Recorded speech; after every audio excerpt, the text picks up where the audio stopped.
Samajwadi party अचानक से कांशीराम जी के सम्मान को लेकर कुछ ज्यादा एक्टिव हो गई, ये भी सच है।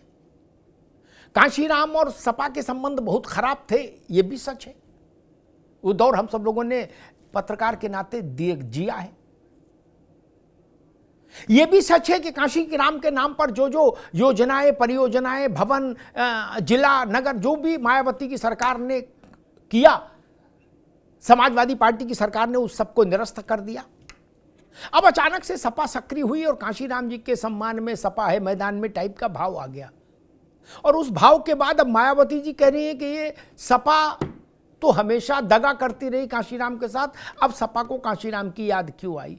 ये खेल क्या है पूरा, आपको कैसे समझ में आ रहा है? क्या है इसके पीछे, गौतम राणे जी? अमिताभ जी, सबसे पहले तो नूरानी चेहरा बहुत दिनों के बाद देखने के मिला।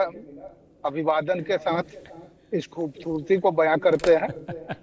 आपके दर्शकों का अभिवादन, हमारे पैनलिस्टों का अभिवादन। इसको समझने के लिए थोड़ा सा पृष्ठभूमि ये देखना पड़ेगा कि अगर बहन जी वाकई कांशीराम जी की विचारधारा के प्रति सचेत होती तो उनमें ये दिखाई पड़ता कि देर से ही सही। अरे श्रीमती जी, कुछ तो सस्ता लो, बचत करो। नहीं श्रीमान जी, सब बढ़िया लो, रहने दीजिए। इसमें क्या खास बात है? थोड़े में ज्यादा स्वाद, यही तो है इसकी खास बात। वाह मामा, क्या स्वाद है। अरे मेरे राजा, प्योर मसाला। लेकिन मान्यवर कांशीराम प्रासंगिक तो होते जा रहे हैं। ये दृष्टि से अगर देखा जाता तो मुझे लगता है कि मान्यवर कांशीराम जी के साथ बड़ा न्याय होता। और ये कहा जाए कि जैसे अभी आपने कहा कि विरासत दी, फिर आपने उसमें जोड़ा था राजनीतिक विरासत दी। कांशीराम जी डेमोक्रेटिकल व्यक्ति थे, उनसे ये अपेक्षा करना कि वो विरासत दे के जाएंगे और राजनीति की हत्या करके जाएंगे, ये संभव नहीं। तो ऐसी स्थिति में चूंकि बहन जी ने ये स्वघोषित किया कि कांशीराम जी ने हमें विरासत दी है, तो विरासत अगर उन्होंने दी है तो राजनीतिक विरासत आपको दी है, बहुजन समाज पार्टी की विरासत दी है। अपने नाम की विरासत कोई किसी को नहीं दे सकता। जो उनकी विचारधारा थी, अगर उस विचारधारा को देर से ही सही अखिलेश जी ने पहचानने की कोशिश की और ये कहा जाए कि कासगंज जो कांशीराम नगर बनाया गया था जिला, उसको बदल करके फिर कासगंज किया गया, उस समय परिस्थितियां अलग थी। सपा बसपा ही राजनीतिक द्वंद में थे, बाकी कोई पार्टियां द्वंद में नहीं थी।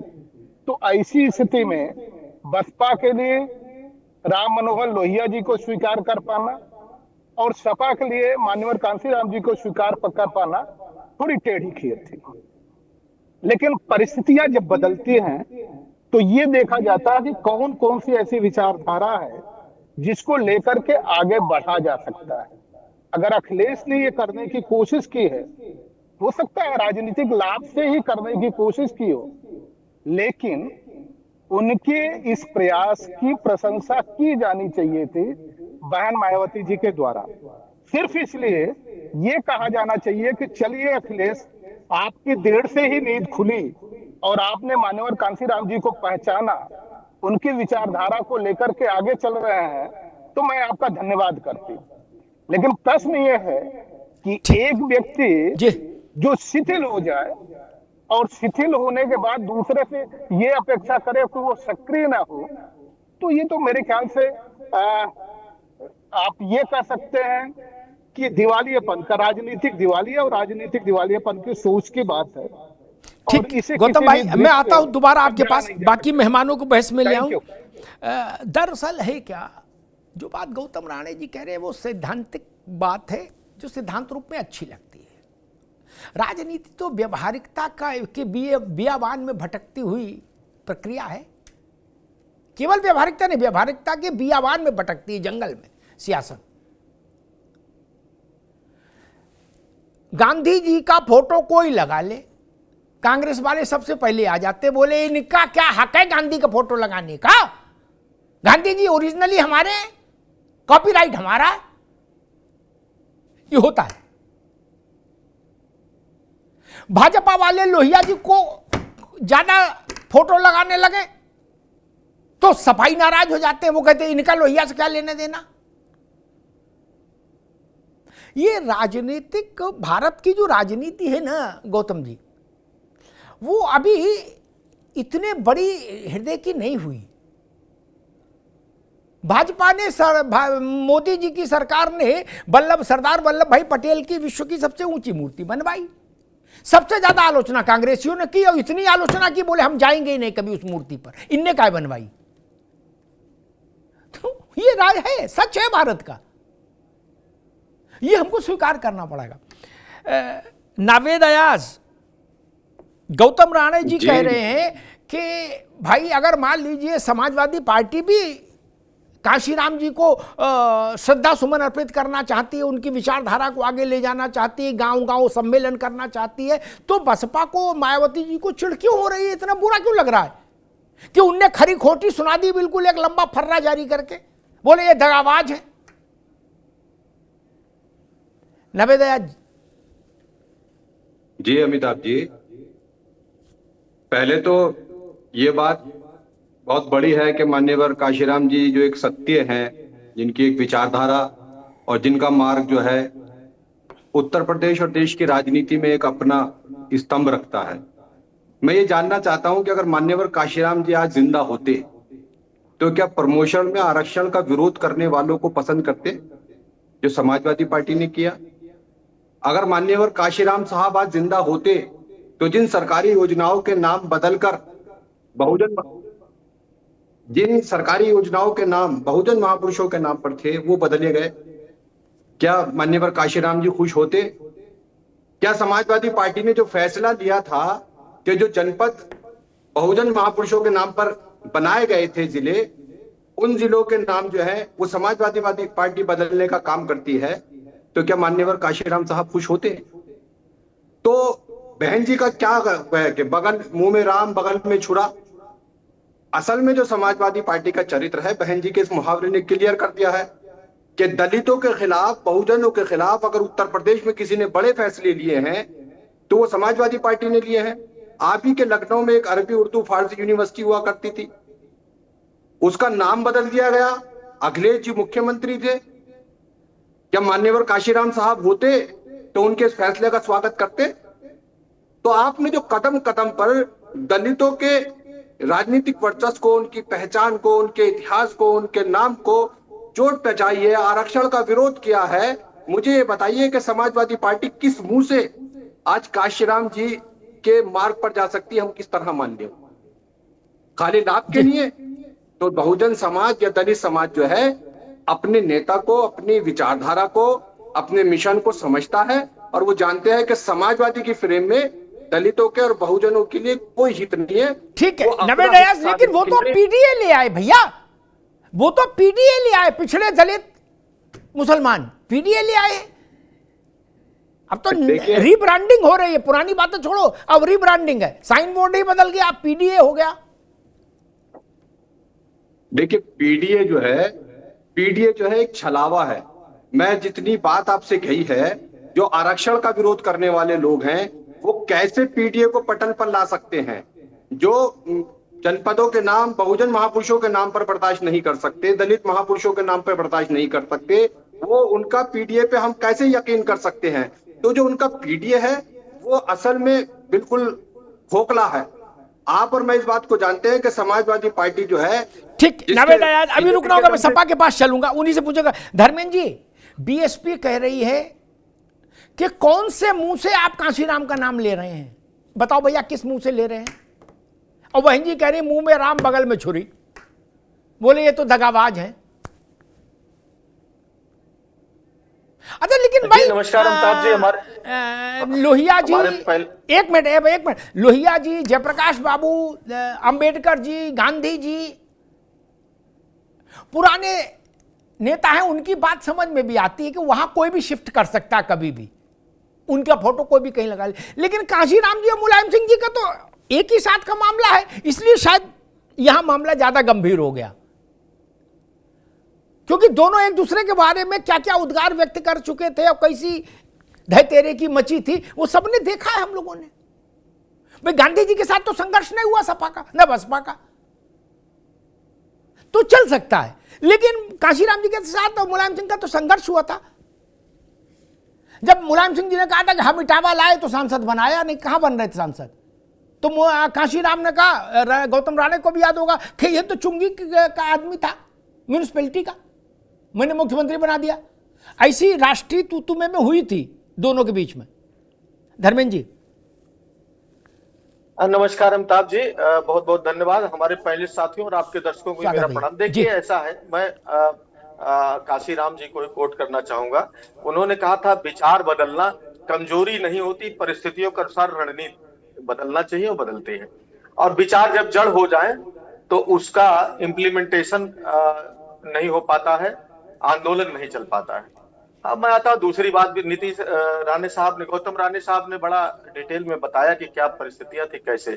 अब नावेद जी क्या कह रहे हैं, इनको तो खुश होना चाहिए था कि मान्यवर काशीराम जी की विचारधारा, जो वो कहते थे बहुजन हिताय बहुजन सुखाय, जो कहते थे कि सामाजिक कार्यक्रम, राजनीतिक कार्यक्रम और सांस्कृतिक बदलाव और नियंत्रण, जो कि सामाजिक न्याय मिलने और गैर बराबरी समाप्त होने के बाद ही संभव थी, उस पीढ़ियों को लेकर के आदरणीय अखिलेश यादव जी समाजवादी पार्टी चल रही है।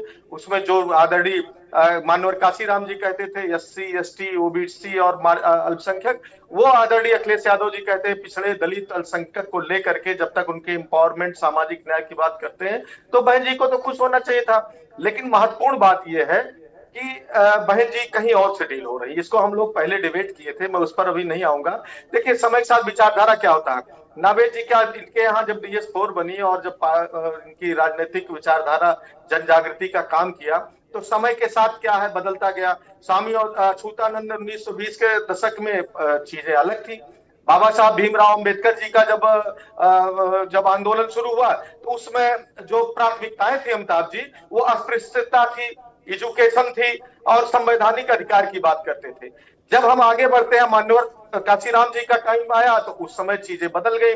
उस समय जो है राजनीतिक भागीदारी, सत्ता पर अधिकार की बात हो गई। तो ये क्रमबद्ध चरणगत वैचारिक बदलाव नहीं, चरणगत ये उसकी जरूरतों के हिसाब से विचारों में की तीक्ष्णता और उसकी तीव्रता को की मंद या तेजी को कहा जा सकता है। अब अगर बहन जी मानवर काशीराम को मान रही होती, उनकी विचारधारा को लेकर के आगे बढ़ने का उनका संकल्प होता, तो उनको खुश होना चाहिए था कि हिंदुस्तान के अंदर मान्यवर काशीराम जी की विचारधारा और समाजवादियों की विचारधारा कमोबेश एक ही है, बहुत अंतर नहीं था। वो परिस्थितियां अलग थी। राजनीति में विचारधारा और व्यक्तिगत तूतुमय में अलग होता है। तमाम लोग एक दल में रहते हैं, लेकिन व्यक्तिगत चीजें दूसरे तरह की रहती है। वो हर दल में आप देख सकते हैं। व्यक्तिगत जो वार्तालाप होते हैं, आदान प्रदान होते हैं, उसमें कभी कटुता भी रहती है, कभी स्नेह भी रहता। लेकिन महत्वपूर्ण यह है कि मान्यवर काशीराम जी का जो ये कहना था कि आत्मसम्मान के लिए संघर्ष की बात थी, स्वतंत्रता के लिए संघर्ष की बात थी, समानता के लिए संघर्ष की बात थी, जाति निर्मूलता और भाईचारा के लिए संघर्ष की बात थी। ठीक है धर्मेंद्र भाई, आएंगे आपके पास, आएंगे आपके पास। समाजवादी पार्टी चल रही। और एक सेकंड, नावेद जी जो कह रहे थे कि ये कर दिए वो कर दिए, भाई आपकी ओरिजिन में भी तो आपने कहा था इनको मारो जूते चार का। मैं इतना जानना चाहता हूं कमेटी बनाई कि अगर वो मान्यवर काशीराम साहब के प्रति इतनी आस्था दिखाना चाहते हैं, आप तो 2027 में बहन जी को मुख्यमंत्री बनाकर बहुजन विचारधारा को मजबूत करने के लिए अपना समर्थन दे दें। आपको तो आज बड़ी खुशी की बात है कि समाजवादी पार्टी ने ये मान लिया है कि समाजवादी पार्टी बहुजनों के, दलितों के विचारधारा के वो नहीं हटाई जा सकती है बीजेपी। समाजवादी पार्टी आज खोखली हो चुकी है, उनका अपना कोई आधार नहीं है। बहुजन समाज पार्टी का आधार मान्यवर काशीराम साहब के दम पर अगर उत्तर प्रदेश में बीजेपी को हराया जा सकता है, तो मान्यवर काशीराम की विचारधारा बहुजन समाज पार्टी से हराया जा सकता है। आज तो अखिलेश यादव में मान लिया है। अखिलेश यादव इस वक्त से मुझे लगता है कि उन्होंने मान लिया है कि समाजवादी पार्टी और साइकिल जो है वो 2027 में बीजेपी को नहीं रोक सकती है। तो मैं अखिलेश जी को यही राय देना चाहूंगा कि 2027 के लिए वो बहन जी को मुख्यमंत्री घोषित करने के लिए आगे बढ़े और बीएसपी को समर्थन देकर बहन जी को माननीय योगी आदित्यनाथ जी के सामने मुख्यमंत्री बनाए, तो आप ये समझ लीजिए कि मैं उन्हें सच में मानूंगा कि उन्होंने माननीय काशीराम साहब को एक्सेप्ट किया है या उनके साथ आना चाहते हैं। जो देश को बांटना चाहते हैं, जो बहुजन समाज का हित और हक मारते रहे लगातार, उनके चरणों में गिर भी रख दिया है। आपने को ये राय दीजिए कि अगर वो माननीय काशीराम साहब पर आस्था रखते हैं, उनकी विचारधारा को मजबूत करना चाहते हैं, तो जो राजनीतिक अधिकारी उनकी बहन जी हैं 2027 के लिए उन्हें मुख्यमंत्री के लिए आगे बढ़ने के लिए समर्थन करें। समाजवादी पार्टी बीजेपी के सामने सत्ता परिवर्तन करने के लिए कमजोर नजर आती है, इसलिए माननीय काशीराम साहब याद आ रहे हैं। अब आप सुनिए तो कौन कमजोर नजर आ रहा है? तो पूरा देश प्रदेश देख रहा, खाता नहीं खुल रहा है, खाता खुलना मुश्किल हो गया। और लोकसभा के चुनाव में अखिलेश जी को राय दीजिए माननीय काशीराम साहब का आंदोलन है, माननीय काशीराम साहब की वालिद जो है वो बहन मायावती जी है। आप कोशिश कीजिए कि समाजवादी पार्टी 2027 की लड़ाई में बीजेपी से नहीं लड़ सकती। अगर बीजेपी से लड़ना है तो माननीय काशीराम साहब का आंदोलन जो बसता है उसी में बहन जी के चेहरे पर उत्तर प्रदेश में बीजेपी को हराया जा सकता है। आपको खाता बचाए रखना है, बिल्कुल साफ के लिए मैं दोनों लोगों को रोकूंगा, धर्मेंद्र भाई को भी रोकूंगा, नवेद अयाज जी को भी रोकूंगा, दोनों मित्रों को रोकूंगा। अरे श्रीमती जी कुछ तो सस्ता लो, बचत करो। नहीं श्रीमान जी, सब बढ़िया लो, रहने दीजिए। इसमें क्या खास बात है? थोड़े में ज्यादा स्वाद, यही तो है इसकी खास बात। वाह मामा, क्या स्वाद है। अरे मेरे राजा, राजा मसाला।